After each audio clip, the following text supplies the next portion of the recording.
আমরা আছি গান্ধীজি মূর্তির কাছে। দেখো, এই তো গান্ধীজি মূর্তি,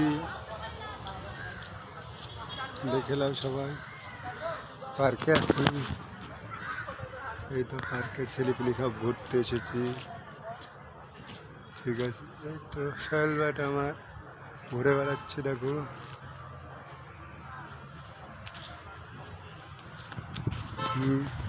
এই তো মূর্তিটা ভালো করে দেখে নাও তোমরা। বহুত পুরনো মূর্তি, আজ থেকে 50 সাল আগে হয়েছিল। মূর্তিটা আজও আছে। দেখো,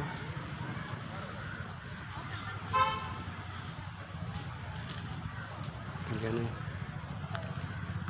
মৌসুমটা খুব ভালো, বৃষ্টি হচ্ছে।